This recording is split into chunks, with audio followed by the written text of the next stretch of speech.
interesante. La intrusa es un cuento de Jorge Luis Borges. Jorge Luis Borges es un escritor argentino, es uno de los precursores del boom latinoamericano, que él no hace parte como tal del boom, sí tuvo una influencia muy importante porque a raíz de que Borges se dio a conocer a todo el mundo, justamente luego pudo ocurrir el boom y pudo darse a conocer nuestra literatura. Entonces él no es parte como tal de ese boom latinoamericano en el cual está Cortázar, García Márquez, Mario Vargas Llosa, pero sí es uno de los escritores más representativos de nuestro contexto. Este cuento se llama La intrusa, en el libro lo encontramos a partir del cuarto párrafo, por eso yo les había dicho que lo leyéramos, para que tuviéramos pues como el contexto acá. Déjenme ver en qué página del libro está para que, si de pronto quieren seguir la lectura desde allá, está en la página 21 del libro de Frey. Pues listo, igual acá lo están viendo en la pantalla. Entonces dicen, lo cual es improbable, que la historia fue referida por Eduardo, el menor de los Nelson, en el velorio de Cristiano, el mayor, que falleció de muerte natural, hacia 1890 y tantos, en el partido de Morón. Lo cierto es que alguien la oyó de alguien. En el decurso de esa larga noche perdida, entre mate y mate, la repitió a Santiago Dabó, por quien la supe. Años después volvieron a contármela en Tundera, donde había acontecido. La segunda versión, algo más prolija, confirmaba en suma la de Santiago, con las pequeñas variaciones y divergencias que son del caso. La escribo ahora porque en ella se cifra, si no me engaño, un breve y trágico cristal de la índole de los orilleros antiguos. Lo haré con probidad, pero ya preveo que cederé a la tentación literaria de acentuar o agregar algún pormenor. ¿Alguna palabra perdida? ¿Alguna palabra desconocida?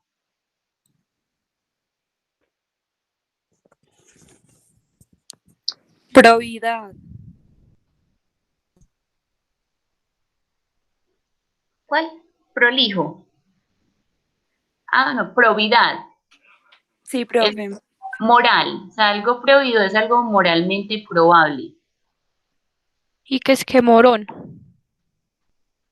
No, espérame que no lo encuentro. Es un lugar. Ah, Acá, en el partido de Morón. O sea, es un lugar donde le contaron la historia donde se murió el menor de los Nelson, Cristiano. ¿Listo?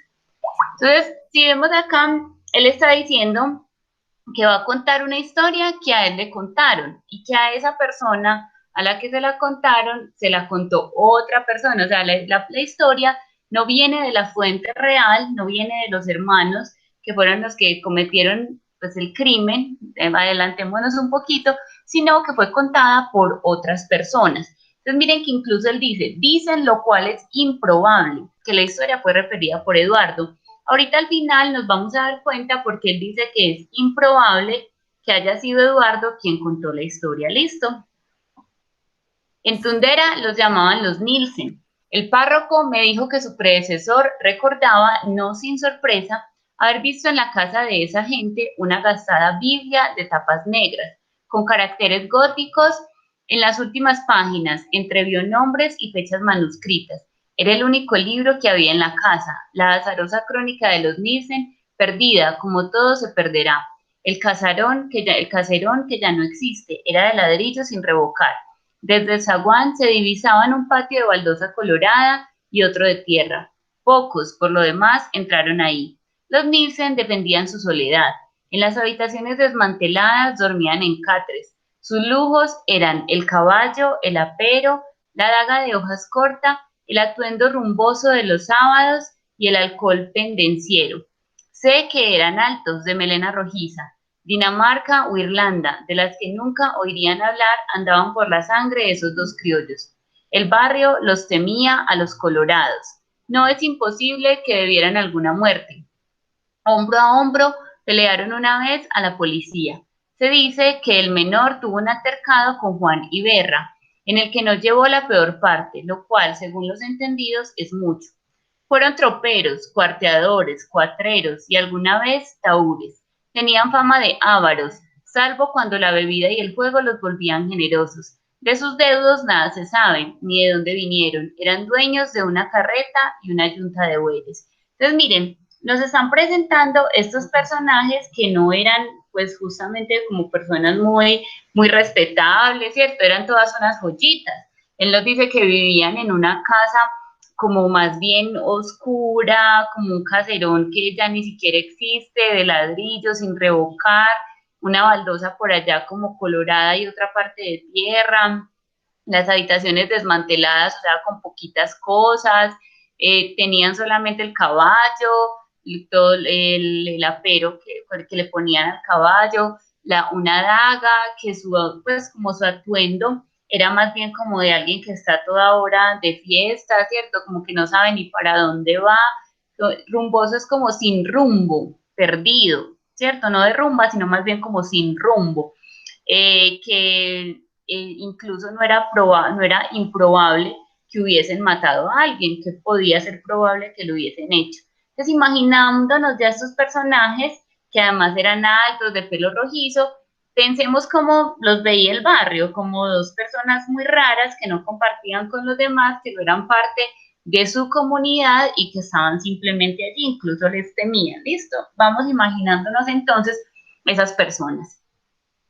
Físicamente diferían del compadraje que dio su apodo forajido a la Costa Brava. Esto y lo que ignoramos ayuda a comprender lo unidos que fueron. Malquistarse con uno era contar con dos enemigos. Malquistarse es como enemistarse. ¿Listo? O sea, tener problemas con uno de ellos dos era de una vez tener dos enemigos. Hay hermanos, ustedes han visto que son muy unidos. Entonces, tener un problema con uno de ellos dos era de una vez saber que tenía un problema con dos personas, no tenía un enemigo, sino dos, porque los Nielsen eran unos hermanos muy unidos. Aquí empieza ya entonces el texto como lo tenemos en el libro. Los Nielsen eran calaveras, pero sus episodios amorosos habían sido hasta entonces de zaguán o de casa mala. No faltaron pues comentarios cuando Cristian llevó a vivir con él a Juliana Burgos. Es verdad que ganaba así una sirvienta, pero no es menos cierto que la colmó de horrendas baratijas y que la lucía en las pobres fiestas de conventillo, donde la quebrada y el corte estaban prohibidos y donde se bailaba todavía con mucha luz. Juliana era de tez morena y de ojos rasgados. Bastaba que alguien la mirara para que se sonriera. En un barrio modesto, donde el trabajo y el descuido gastan a las mujeres, no era mal parecida. Entonces, miren, ellos eran súper unidos hasta que llegó un momento en el que uno de ellos, Cristian, se llevó a vivir con él a una muchacha que incluso pues no era muy bonita, pero en un barrio en el cual, como nos dicen acá, el trabajo y el descuido gastan a las mujeres, ella tampoco era pues como la más fea, ¿cierto? Eduardo los acompañaba al principio. Después emprendió un viaje a Recifes por no sé qué negocio. A su vuelta llevó a la casa una muchacha que había levantado por el camino. A los pocos días la echó. Se hizo más hosco, se emborrachaba solo en el almacén y no se daba con nadie. Estaba enamorado de la mujer de Cristian. El barrio, que tal vez lo supo antes que él, previó con alevosa alegría la rivalidad latente de los dos hermanos. Entonces, miren lo que pasa, Eduardo. Al principio estaba con ellos, iba con ellos como a las fiestas a las que Cristian empezó a llevar a Juliana, pero llegó un momento en el que él también se enamora de una muchacha y la lleva a la casa, pero a los pocos días la echó de la casa y se hizo más osco, es decir, como más tosco, más a toda hora triste, enojado. Se emborrachaba y todos en el barrio empezaron a pensar que era que estaba enamorado de Juliana, ¿cierto? Porque dicen que con alevosa alegría, porque ellos acuérdense que eran muy unidos, entonces el pueblo en medio como del chisme decía, ay, qué bueno que estos por fin van a pelear por algo, ¿cierto? Entonces por fin van a tener alguna discusión por algo y ese algo va a ser simplemente Juliana. ¿Qué podemos decir hasta aquí de la forma en la que ellos tratan a las mujeres?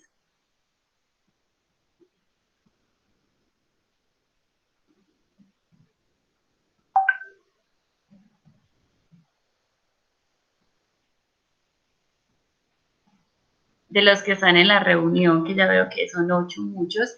¿Qué podemos decir? ¿Ellos trataban muy bien a las mujeres o cómo era su relación con esas mujeres?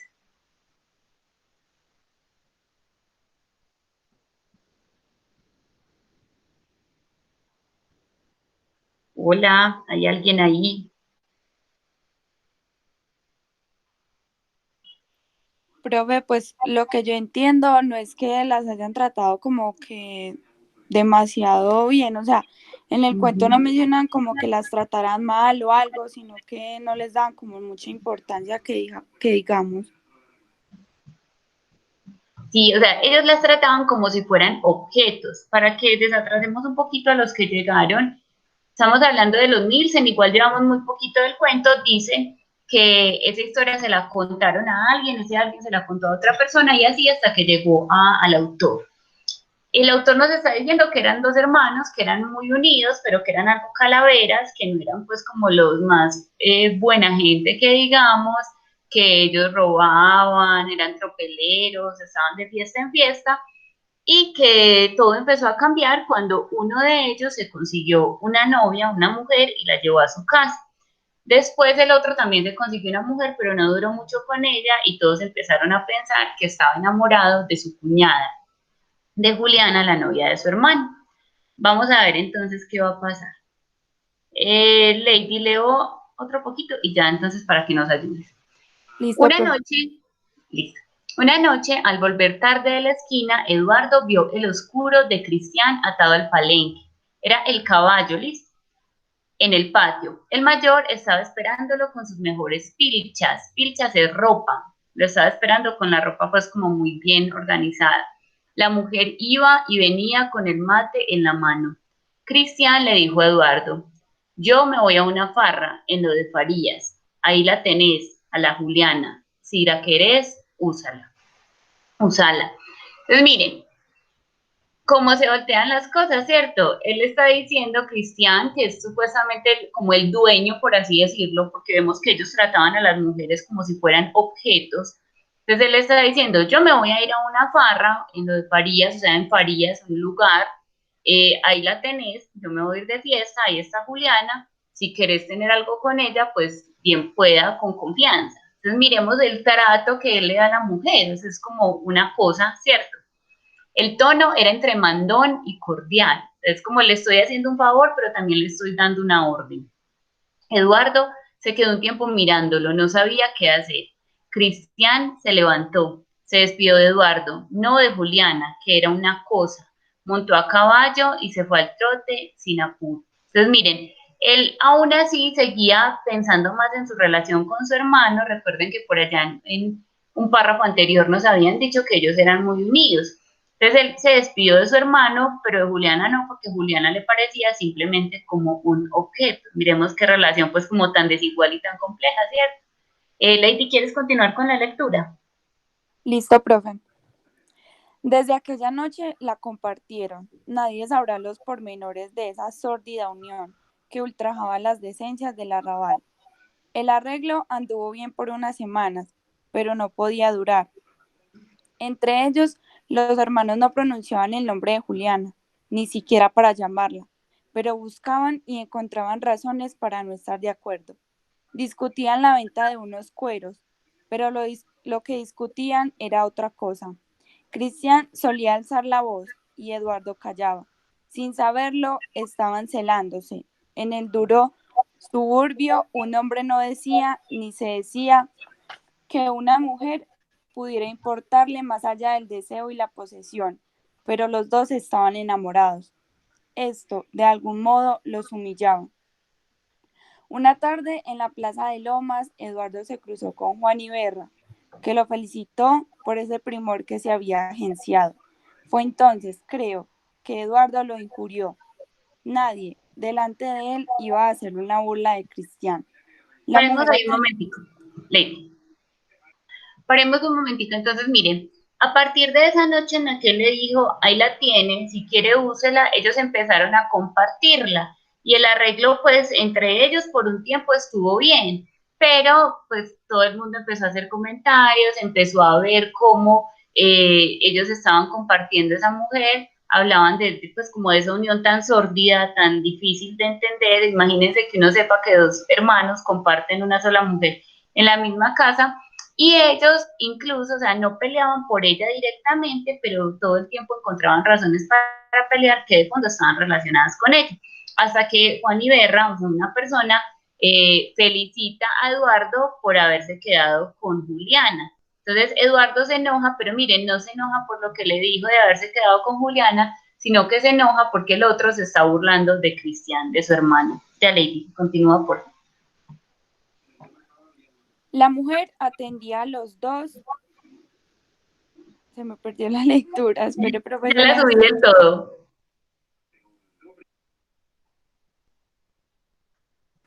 Voy a seguir de acá el libro. Ah, La listo. mujer, Mira, acá lo tengo. Listo, dale. la mujer atendía a los dos con sumisión bestial, pero no podía ocultar alguna preferencia por el menor, que no había rechazado la participación, pero que no le había dispuesto. Aquí sí como que cambian el libro y lo que está en la pantalla, ¿cierto, profe? Sigamos entonces acá. Lo que pasa es que en el libro le quitan fragmentos. Listo, ahora yo me ubico. Ya la ves en la pantalla. Te la voy a señalar acá. Un día, Ah, sí, sino que como tiene unas letricas acá arriba, entonces por eso no lo veía, pero ya. Un día le mandaron a la Juliana que sacara 2 sillas al primer patio y que no apareciera por ahí porque tenían que hablar. Ella esperaba un diálogo largo y se acostó a dormir la siesta, pero al rato la recordaron.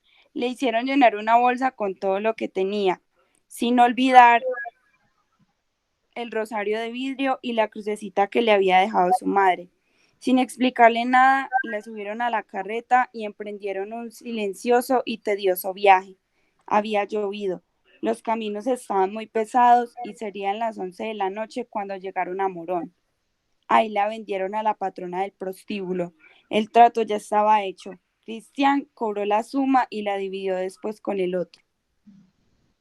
En Turdera, los Nielsen, perdidos hasta entonces en la mañana, que también era una rutina de aquel monstruoso amor, quisieron reanudar su antigua vida de hombres entre hombres. Volvieron a las trucadas, al reñidero, a las juergas casuales. ¿Acaso alguna vez se creyeron salvados, pero solían incurrir, cada cual por su lado, en injustificadas o harto justificadas ausencias? Poco antes de fin de año, el menor dijo que tenía que hacer en la capital.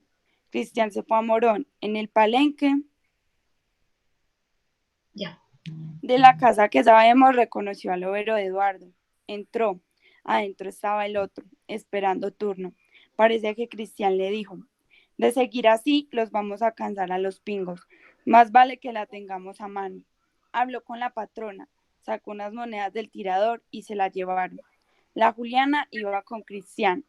Eduardo espoleó al overo para no verlos. Volvieron a lo que ya se ha dicho. La infame solución había fracasado. Los dos habían cedido a la tentación de hacer trampa. Caín andaba por ahí, pero el cariño entre los Nielsen era muy grande. ¿Quién sabe qué rigores y qué peligros habían compartido? Y prefirieron desahogar su exasperación con ajenos, con un desconocido, con los perros, con la Juliana que habían traído la discordia. El mes de marzo estaba por concluir y el calor no cejaba. Un domingo, los domingos la gente suele recogerse temprano. Eduardo, que volvía del almacén, vio que Cristian uncía los bueyes. Cristian le dijo, vení, tenemos que dejar unos cueros, Ya, perdón. tranquila, profe, unos cueros en lo del Pardo, ya los cargué, aprovechemos la fresca. El comercio del Pardo quedaba, creo, más al sur. Tomaron por el camino de las tropas, después por un desvío. El campo iba agrandándose con la noche. Orillaron un pajonal. Cristian tiró el cigarro que había encendido y dijo sin apuro, a trabajar, hermano. Después nos ayudarán los carranchos. Hoy la maté, que se quede aquí con sus pilchas, ya no hará más perjuicios. Se abrazaron, casi llorando. Ahora los ata a otro círculo. La mujer tristemente sacrificada y la obligación de olvidar. Muchas gracias, Lady. Bueno, ¿qué pasó entonces después de que ellos deciden que la van a compartir y que el barrio empieza pues como a hacer comentarios porque ellos estaban compartiendo esa mujer?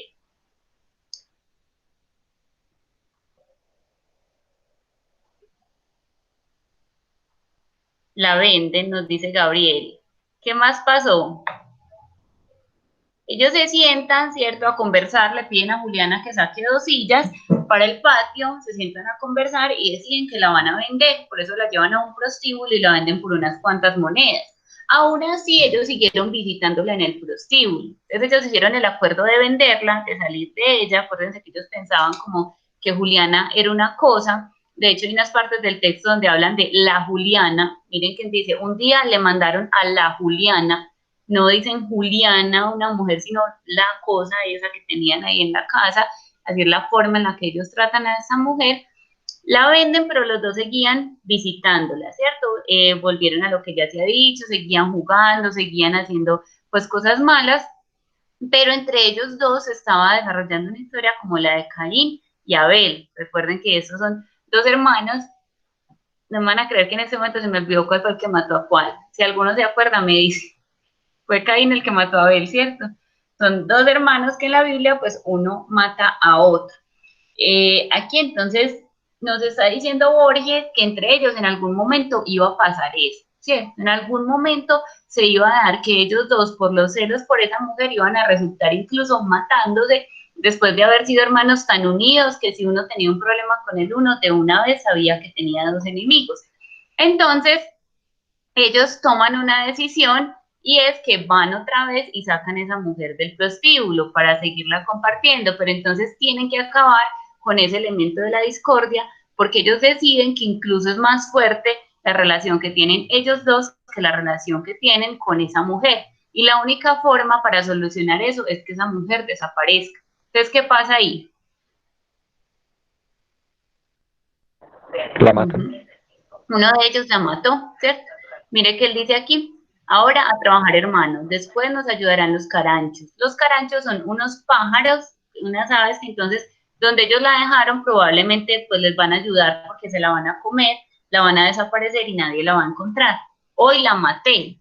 Y miren lo que nos dicen al final, es como si ella fuera la culpable, que se quede aquí con sus pilchas, ya no hará más prejuicios, entonces que se quede aquí con su ropa barata, esos son pilchas como ropas baratas, que se quede aquí, que ya no nos haga más daño. ¿Cómo les parecen esas joyitas? O sea, es como si ella fuera la que les hubiera hecho el daño simplemente porque se enamoraron de ella y decidieron compartirla. Luego entonces ellos se abrazan casi llorando, es como un pacto de hermanos porque saben que han perdido a la mujer que los dos amaban y que ahora tienen la obligación de olvidar a esa mujer y es algo que incluso los va a unir más fuertemente como hermanos. ¿Qué piensan de este cuento de Borges? Profe, es muy machista. Sí, sí, es muy machista. ¿Por qué? Porque pues al fin y al cabo, aunque muestren la bonita unión que hay entre los hermanos, pues eso como que no justificaba mucho lo que le hicieron a la muchacha. Ajá, o sea, muestra la unión que había entre ellos, pero es una unión que tiene que, o sea, es una unión que no justifica el hecho de que la asesinen a ella, ¿cierto? O sea, está bien que sean hermanos, que sean unidos, que se quieran, ¿cierto? Pero tampoco como para decir, pues, que van a hacer que la otra pague, ¿cierto? Y además tratan a una persona como un objeto. Uh-huh.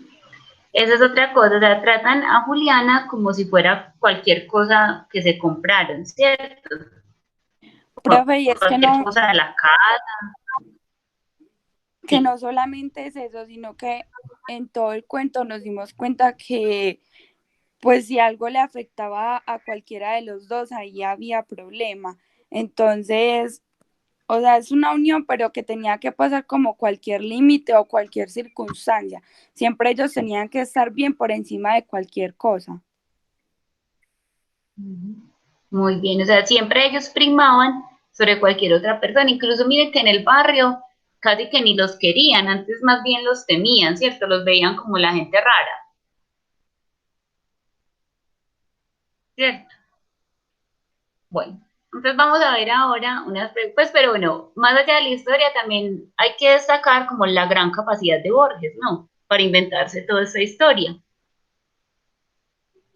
Vamos a ver entonces unas preguntas con respecto a este texto. Y entonces, Nayeli, ¿nos puedes hacer el favor de leernos la primera pregunta?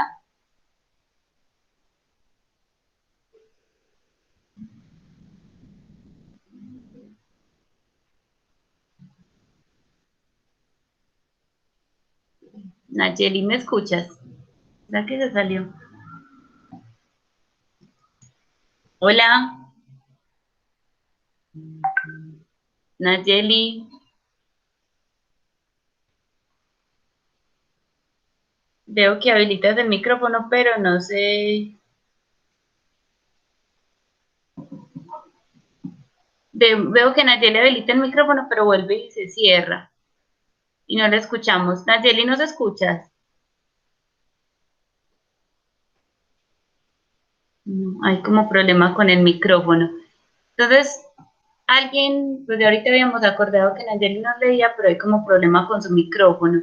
¿Alguien nos quiere hacer el favor de leernos la primera pregunta?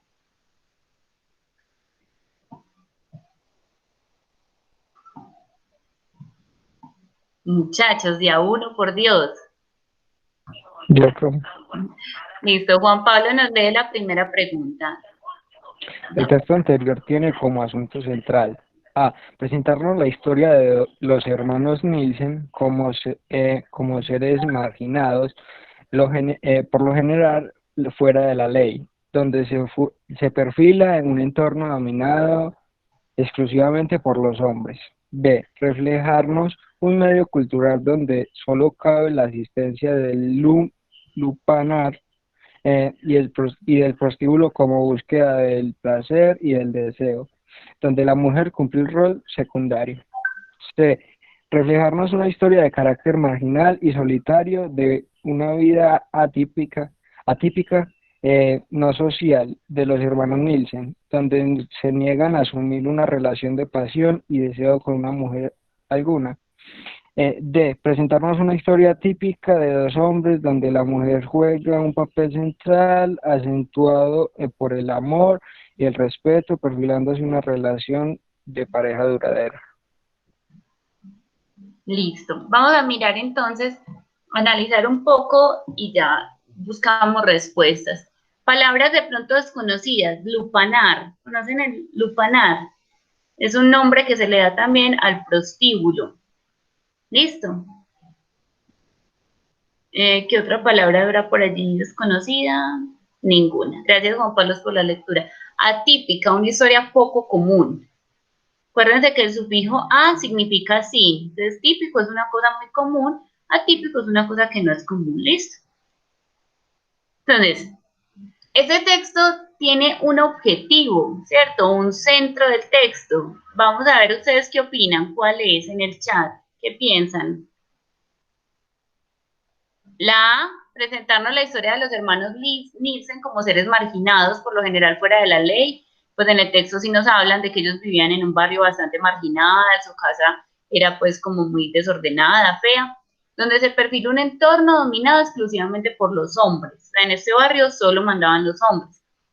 La B, reflejarnos un medio cultural donde solo cabe la existencia del lupanar y el prostíbulo como busca el placer y el deseo. Ellos solamente podrían ser felices en el lupanar, en el prostíbulo. Miren que incluso cuando Cristian le deja a Julián a Eduardo, él se va es para una fiesta en otra parte sabiendo que tiene mujer y la mujer cumple un rol secundario.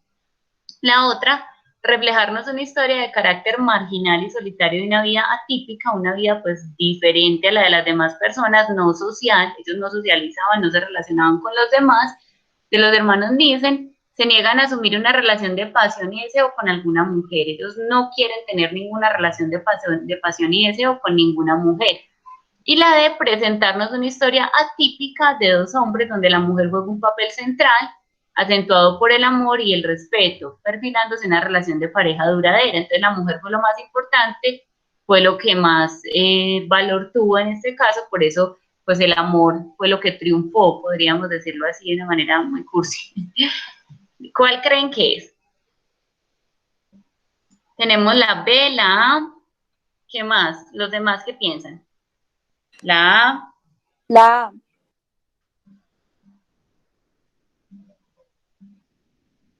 Listo, varios la A y Gabriel la B. Bueno, pero me faltan otros. 1, 2, 3, 4 y alguien que abrió el micrófono 5. Solo 5 personas nos han dado respuesta. Vamos a ver entonces, muchachos. O sea que ustedes inmediatamente descartaron la C y la D. Vamos a mirar esas respuestas.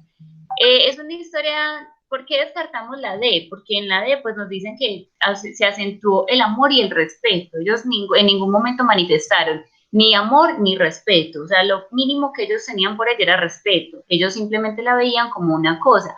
Mucho menos había una relación de pareja duradera, ¿cierto? Es una relación de pareja en la cual pues podía intervenir otros, se cedía a la mujer, no valía como para nada esa pareja, ¿cierto?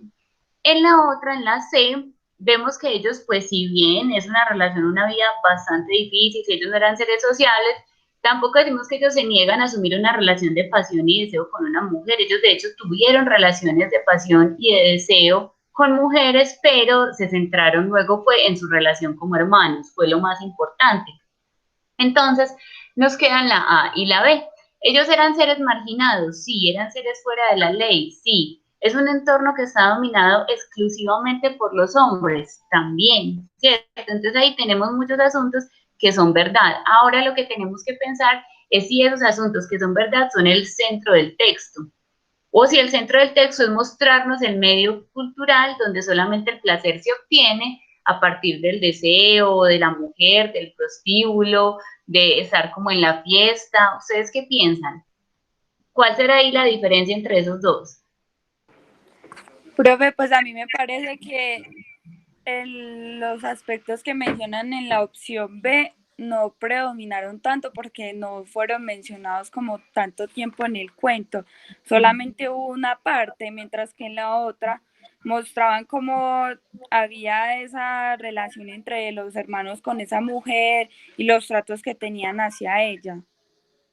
Esa es la clave, Lady. O sea, la clave es que la existencia del lupanar, del prostíbulo, de los momentos de placer es solamente un pedacito dentro de todo lo que es el texto, mientras que la marginación es una cosa que va de inicio a fin en el texto. Incluso por eso quería que lo leyéramos completo, porque en el texto que tenemos en el libro se pierden algunos fragmentos y esos fragmentos son importantes porque en ellos se nos muestra cómo era de marginada pues como la vida de ellos, no solamente por el hecho de compartir una mujer, sino por todas las circunstancias que ellos como hermanos vivían. Entonces, por eso, la idea más importante o el asunto central del texto es mostrarnos a esos hermanos que estaban en un contexto exclusivamente dominado por ellos, por los hombres.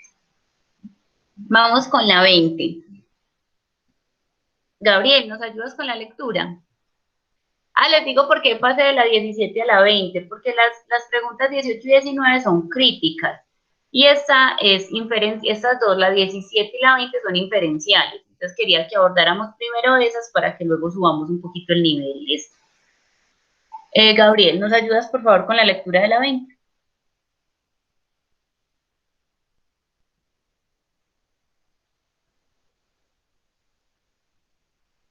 Profe, estoy acá.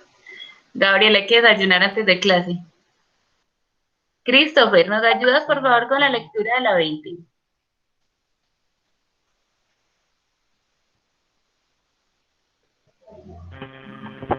Para eso puedo yo colocar el micrófono. Listo, Nayeli ya organizó el micrófono. Perfecto, Nayeli, ¿nos lees por favor la 20? ¿Con cuál de los términos propuestos asociaría usted el tema central de este texto? A. Monogamia, frialdad. B. Defensa, intrusa. C. Asesinato, rudeza. D.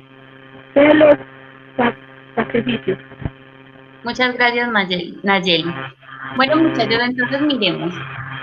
¿Con cuál de estos términos podemos asociar el tema central del texto? Ya dijimos que el tema central del texto es presentarnos la historia de estos dos hermanos en un contexto que es exclusivamente denominado por los hombres.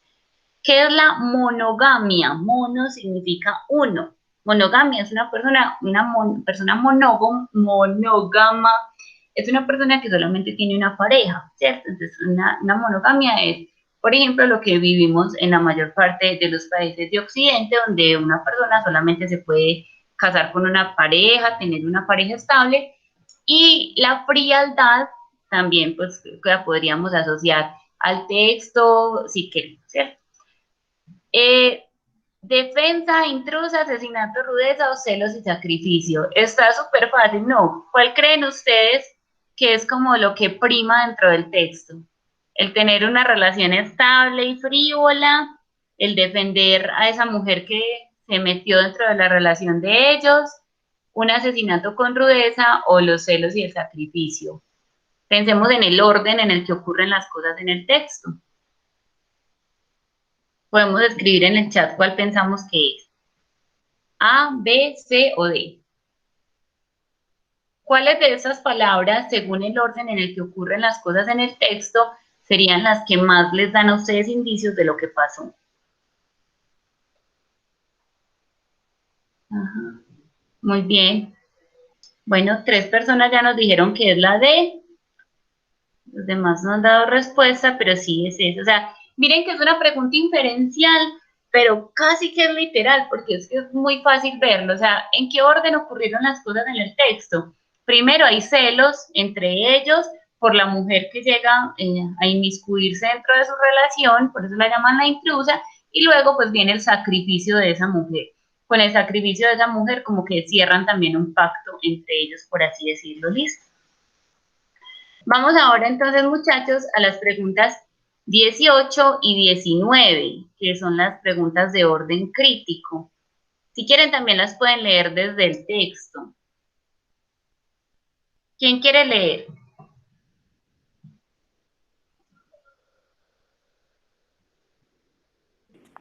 Profe, yo la leo. Listo, gracias, Lady. La 18, ¿cierto? Sí, por favor. De acuerdo con la lectura del texto, podemos formular la siguiente hipótesis. A. Para los hermanos Nielsen, la muerte de la Juliana tenía como propósito librarlos a su manera de altercados y quizá de traicionarse mutuamente en defensa de ella. B. Los Nielsen se aferran a su propia relación filial y la defienden contra la intrusa, que no es solo una mujer, sino también esos sentimientos como amor y celos que acompañan las relaciones hombre-mujer. C. En el asesinato cometido por Christian se destaca la frialdad, la dureza y el desamor a la Juliana, por ser la única responsable en traer la discordia y el desafecto entre los dos hermanos. D. El mayor de los hermanos Nielsen, en complicidad con Eduardo, decide asesinar a la Juliana por el temor de que finalmente se escapara y los humillara, buscando otros amantes ocasionales en prostíbulos. Bien. ¿Cuál creen ustedes que podríamos de una vez eliminar?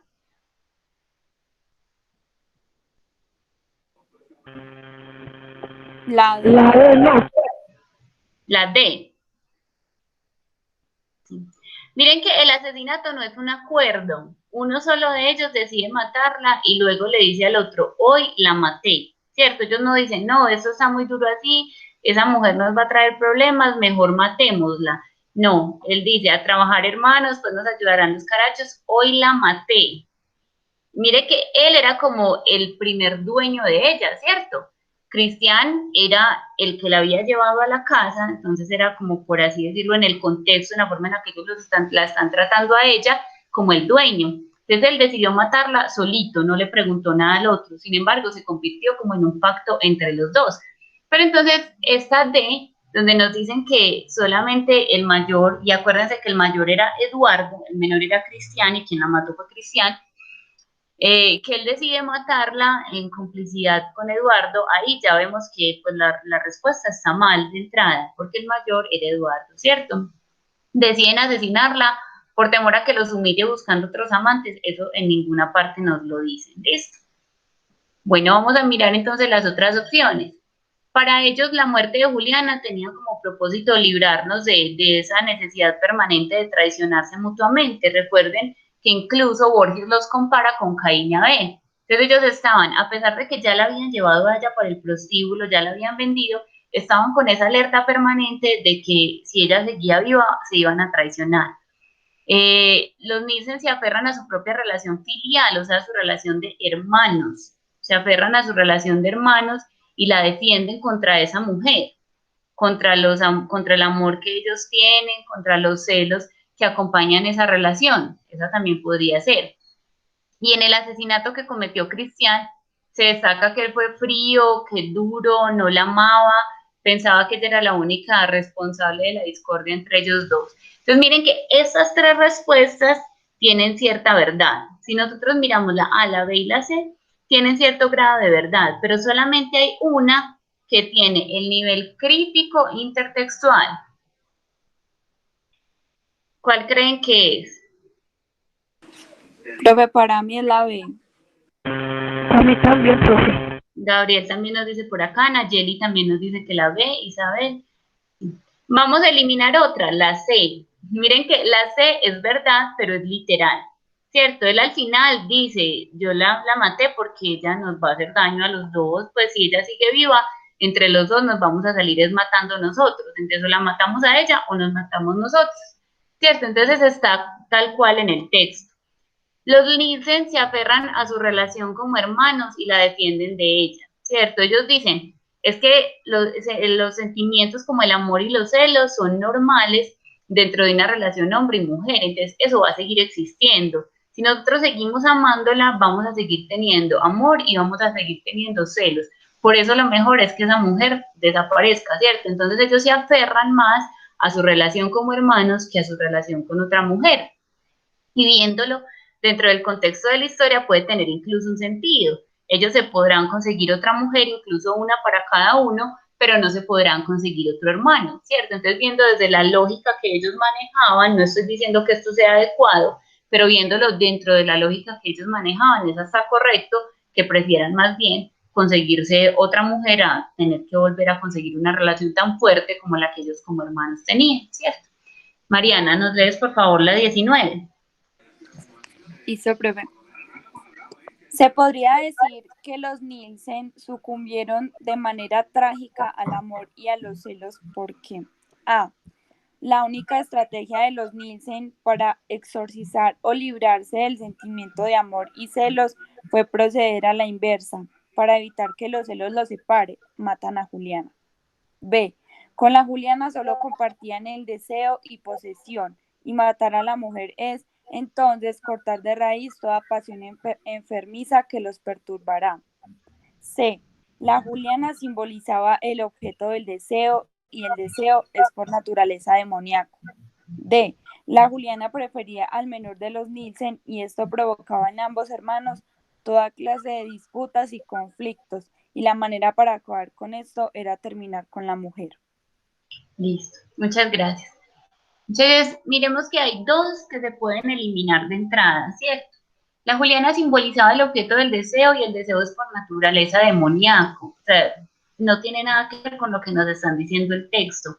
En otro contexto puede que eso se diga, o sea, puede que dentro de otro texto esto sea verdad, pero dentro del texto de Borges no, ¿cierto? De ninguna manera nos dicen que el deseo es demoníaco.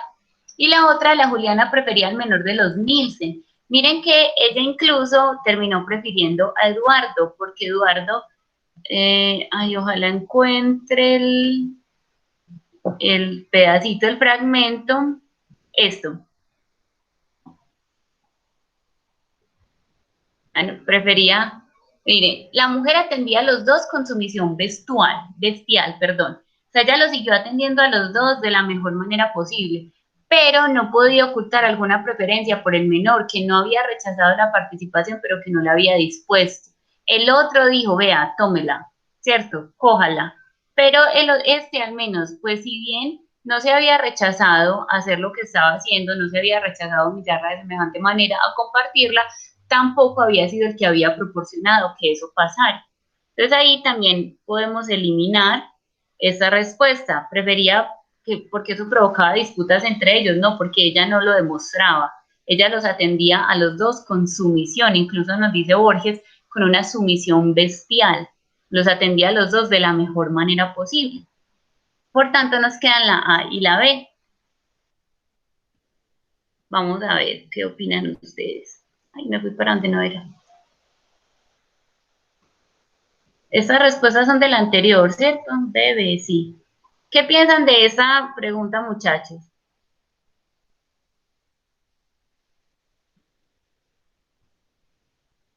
Juan Pablo nos dice que la ve. ¿Quién más? Iremos Profe, entregando. es que las dos tienen como mucha relación, no sé, pues tienen como cierto parecido y las dos tienen cosas que son verdad.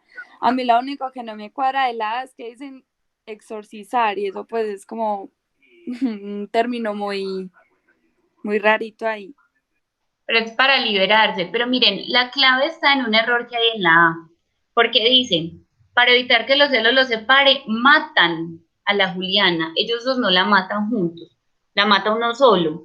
Los dos son culpables, es porque el uno la mata y el otro pues se hace el bobo, ¿cierto? Prefiere su relación con su hermano antes que denunciarlo, decir que la mató. Ellos dos no la matan, ellos dos no toman la decisión de matarla a ella. ¿Qué? Mientras que aquí nos dicen, con la Juliana solo compartían el deseo y la posesión y matar a la mujer, no nos dice la mataron juntos, sino que pues la decisión que tomó uno de ellos de matarla es pues como lo que les permite cortar de raíz esa pasión enfermiza que los perturbaba a ellos. Por eso es la B, porque ellos no la matan juntos. O sea, su estrategia para librarse o exorcizar, para librarse de ese amor, de ese sentimiento de celos, amor que sienten todo el tiempo por ella, no es solamente matar a la Juliana. Su estrategia fue que pues, después de que uno la mató, decidieron perdonarse y empezar de cero. Listo. ¿Es claro, muchachos, hasta ahí? Sí, señora. ¿Hay alguna pregunta? Bueno, ese es un texto muy interesante, los invito a que si tienen tiempo, miren que nos demoramos muy poquito leyéndolo, nos demoramos más con la interpretación, entonces si quieren ahora, mañana, le sacan unos 10 minuticos para que lo vuelvan a leer y para que se deleiten con Borges, que de verdad que es muy interesante. Bueno, en estos 10 minuticos que nos faltan, entonces, vamos a terminar con este texto que es pues bastante corto, lo encuentran, es que como ya no estoy en orden, en la página 21 de Preicres, en la página anterior. Nos devolvemos entonces y vamos a leer este texto. Juan Pablo, ¿nos quieres colaborar con la lectura?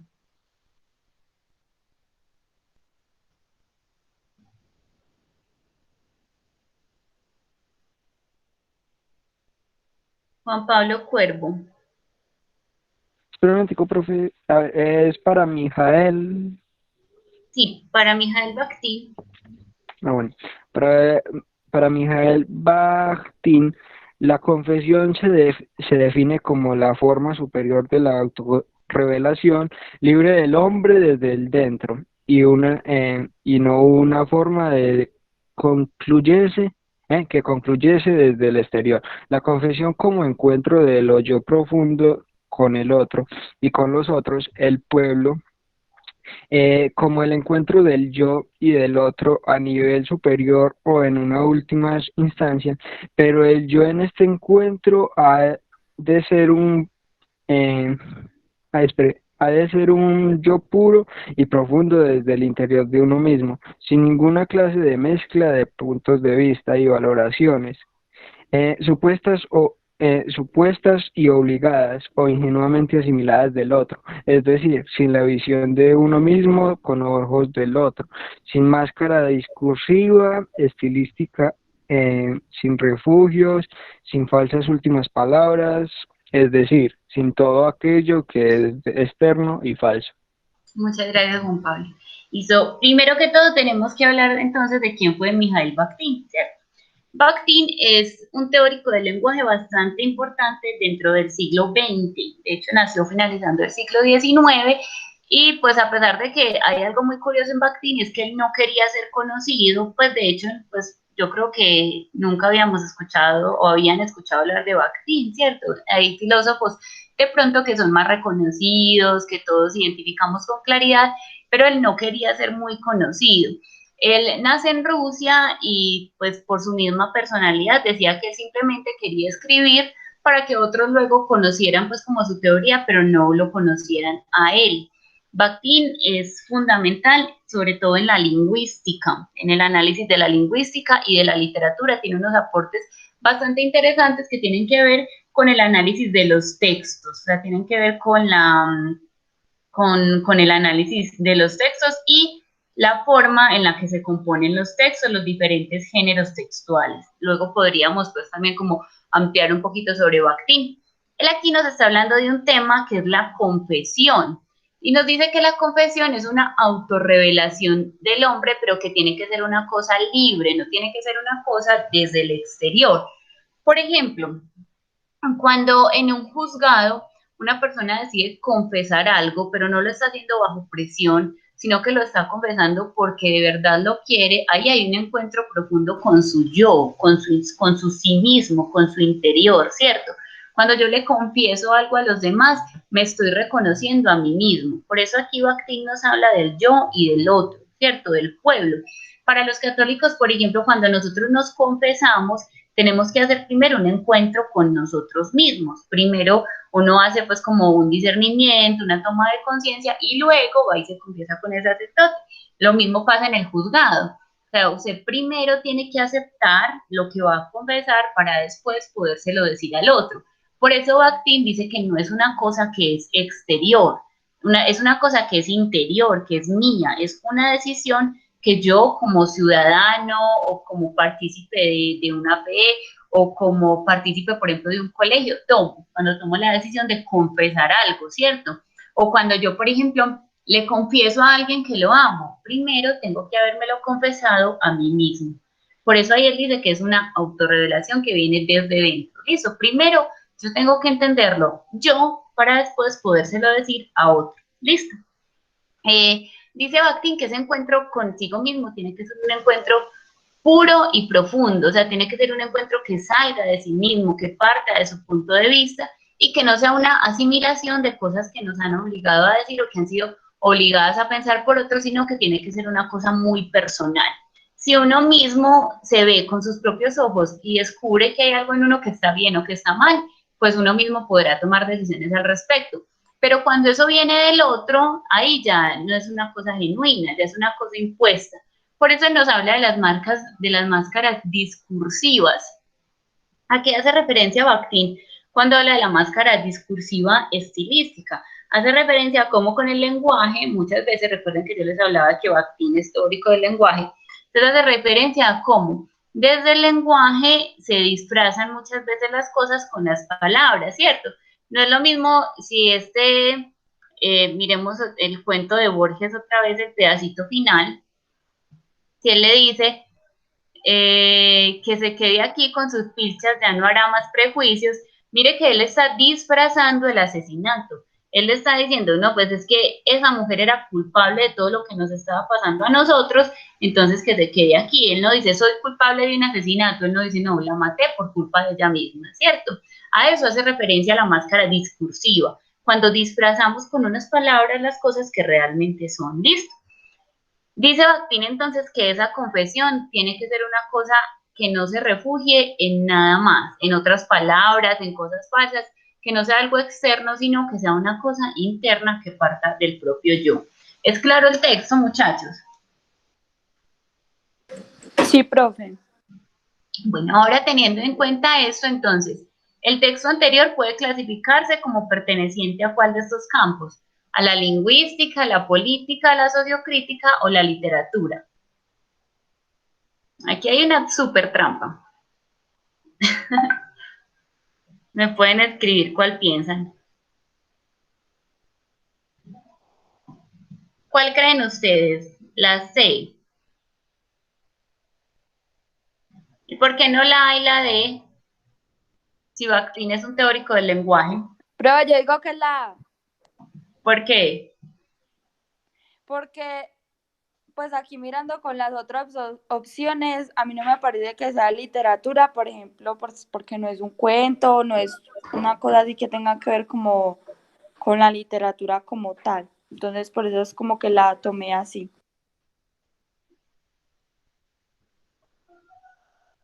Listo. ¿Quién piensa algo diferente?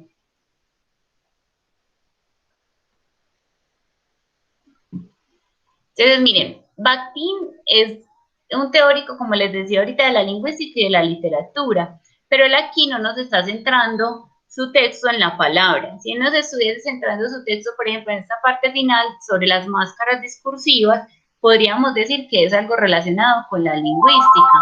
Tampoco está haciendo belleza con el lenguaje. Ay, perdón. Tampoco él está haciendo como una cierta belleza con el lenguaje, tampoco está haciendo un texto literario como el que vimos en Borges. Él está asumiendo una postura política. No, tampoco está asumiendo una postura política. Por eso podemos hablar de que es más bien un texto que parte de la sociocrítica, porque está haciendo una relación con la sociedad desde lo que es la confesión. Listo. A ver si acá hay más respuestas. Bueno. Y vamos a la última pregunta, se las voy a leer, dice, de acuerdo con el texto anterior, se puede afirmar que la confesión es un diálogo profundo consigo mismo y con los otros, donde la voz interior resuena y repercute en todas las capas de su ser porque es A. En la naturaleza de un diálogo profundo donde surge una voz que ha logrado constituirse en conciencia propia, no como ensimismamiento, sino como la afirmación de una conciencia particular y crítica. Ensimismarse, muchachos, es estar metido en sí mismo, como la palabra lo dice, ahí tenemos una palabra compuesta, entonces pensar solamente como en el sí mismo y no pensar más allá. Sin duda que en ese diálogo profundo se afirma una conciencia de lucha como indeclinable convicción política, con el propósito de que todos armonicen valoraciones y puntos de vista similares. En la confesión, donde hay un verdadero fluir de conciencia crítica, y es precisamente sobre la base de otras cadenas de voces, políticas, religiosas, místicas, que se hace escuchar la voz interior. A partir de la confesión, como se establece un verdadero diálogo entre la voz del yo profundo y las voces de los otros, como posibilidad de una comunión con los demás hombres. ¿Cuál piensan que es? ¿Será entonces que la confesión nos permite un diálogo profundo con nosotros mismos, porque es en ese diálogo profundo donde adquirimos una conciencia propia de lo que nosotros somos, o es también porque la conciencia se vuelve una posición, una convicción que tiene que armonizar con los valores de todos, o es también porque esa confesión parte de lo que otros nos han inculcado, o finalmente sería porque la confesión permite un diálogo con nosotros y con los otros.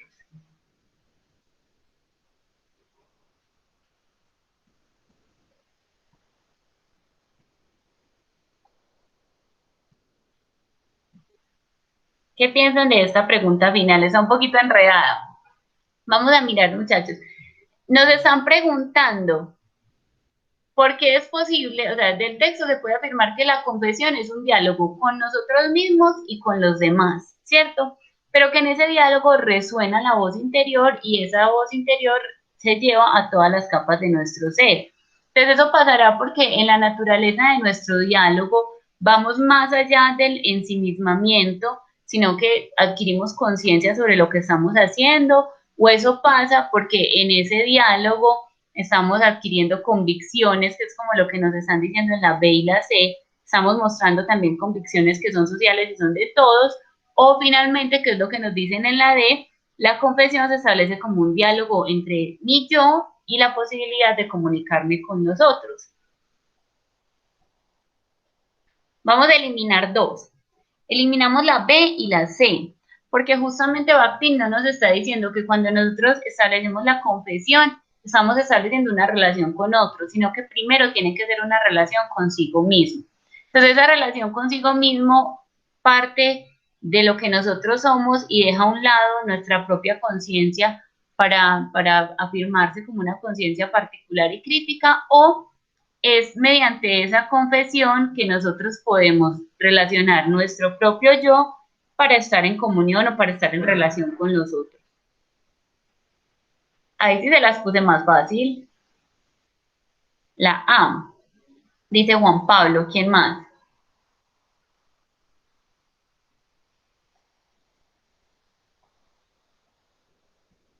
La A, Juan José. Ya, nadie más. Muchachos, es la D. Les digo por qué. Porque acá está diciendo, es un diálogo consigo mismo y con los otros. Entonces, si hablamos de la primera, sigue siendo consigo mismo porque es una conciencia particular. Mientras que en la idea de Bakhtin, después de esa conciencia particular, ya se trasciende a la comunión con los demás, o sea, la relación con los otros. ¿Por qué confesamos, por ejemplo, un asesinato? Para poder estar otra vez inmersos dentro de la sociedad, ¿cierto? ¿Por qué confesamos un sentimiento hacia otra persona? Para poder estar en relación con esa persona. Entonces, si bien la confesión parte de una cosa íntima, el fin último de esa confesión es la relación con el otro. ¿Listo? Bueno, muchachos, voy a parar la grabación entonces. No sé si hay alguna pregunta, algo que quieran.